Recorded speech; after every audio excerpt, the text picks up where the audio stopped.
Oke, terima kasih atas kesempatan yang diberikan. Pada saat ini kami akan membahas tentang tugas teknologi beton dengan topik beton poros.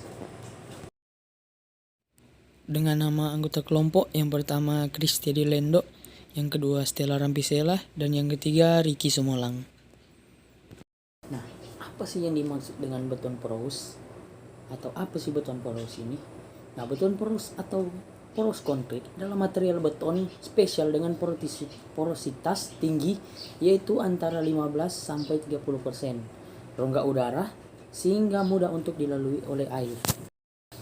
Nah, beton berpori dibuat dari campuran air, semen, agregat kasar dengan sedikit atau tanpa agregat halus agar didapatkan pori-pori yang cukup banyak dan berhubungan. Jadi beton berpori ini tidak atau hanya sedikit menggunakan agregat halus agar supaya didapatkannya pori-pori yang cukup dan berhubungan. Beton berpori mempunyai angka pori sebesar 15-20% yang lebih tinggi dari beton normal. Beton ini dapat digunakan di daerah lalu lintas rendah yang ditinjau dari kuat tekan dan porositasnya. Nah, jadi penggunaan beton berpori dapat menjadi alternatif untuk jalan agar ramah lingkungan.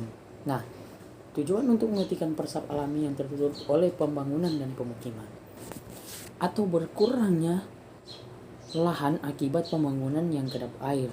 Jadi diharapkan dengan pemakaian beton berpori, dengan penggunaan beton berpori sebagai bahu jalan, pelataran parkir, trotoar, drainase, maka akan dapat mengurangi limpasan permukaan dan mengurangi debit air dari drainase jalan.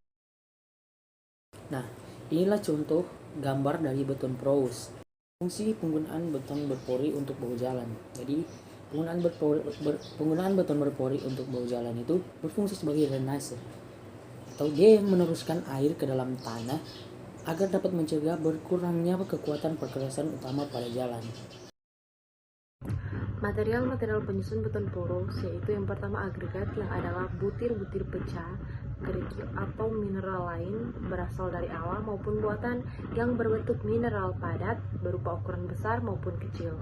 Yang kedua, agregat yang baik untuk digunakan memiliki butiran keras, tidak berpori, serta bersifat kekal.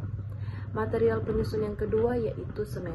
Semen yang biasa digunakan adalah semen Portland, yaitu semen hidrolik yang dihasilkan dengan menggiling klinker yang terdiri dari kalsium silikat hidrolik dan bahan tambahan berbentuk kalsium sulfat.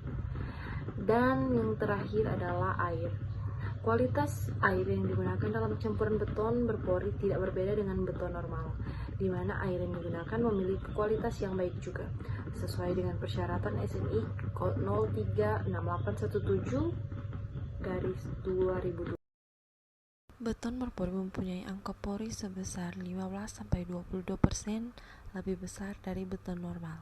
Jika dilihat dari bentuknya, beton berpori memiliki tekstur yang lebih kasar daripada beton normal, di mana tekstur kasar ini dihasilkan dari rongga yang ada pada beton. Beton dapat digunakan untuk daerah lalu lintas rendah yang ditinjau dari kuat tekan dan porositasnya. Porositas adalah ukuran dari proporsi total volume yang ditempati oleh pori-pori dan biasanya dinyatakan sebagai presentasi dari volume sampel. Pada gambar ini merupakan perbedaan tekstur permukaan beton berpori dengan beton normal. Dalam menggunakan beton berpori, pastinya memiliki keuntungan-keuntungan. Keuntungan yang didapatkan dengan menggunakan beton berpori sebagai perkerasan adalah pengolahan air hujan lebih baik. Beton berpori sebagai material konstruksi yang multifungsi, selain berfungsi sebagai komponen struktural, juga berfungsi sebagai saluran drainase air masuk ke dalam tanah sehingga mampu mengurangi limpasan permukaan. Kekurangan dalam beton poros. Seperti yang kita tahu, tidak ada agregat halus untuk mengisi kekosongan beton non pasir atau poros. Ia memiliki permeabilitas air yang tinggi serta jauh lebih ringan dibanding beton biasa. Bahkan dari segi kekuatan, beton berpori kalah dari beton biasa. Jadi bukanlah keputusan yang tepat untuk membangun konstruksi bertulang dengan beton non pasir atau porous, karena penguatnya akan mudah terkorosi. Kekurangan lainnya memiliki waktu perawatan yang lama agar hasil yang diharapkan dapat tercapai sehingga cukup memakan waktu sebelum penggunaan. Kekurangan berikut, beton porous tidak dapat diuji untuk kemampuan kerja dengan menggunakan uji normal untuk beton seperti uji kemerosotan atau pemadatan, dan nilai kemampuan kerja dan metode pengujiannya tidak diketahui. Selanjutnya, pengaplikasian beton porous. Secara umum, struktur yang menggunakan beton porous terdiri dari lapangan parkir, lantai rumah kaca, perkerasan lapisan atau taman lapangan tenis, dan tempat pejalan kaki, seperti bahu jalan dan trotoar. Dalam hal ini, pengaplikasian pada trotoar sangat diperlukan demi mencegah terjadinya genangan air berlebihan yang dapat merugikan pengguna lalu lintas. Selanjutnya, proporsi campuran beton porous. Beton porous umumnya dibuat dengan perbandingan agregat atau semen dari 6:1 sampai dengan 10:1. Agregat yang digunakan biasa berukuran melewati 2 mm dan dipertahankan pada 10 mm. Rasio air atau semen untuk konsistensi yang memuaskan akan bervariasi antara kisaran sempit 0,38 dan 0,52 dan harus dipilih dengan hati-hati.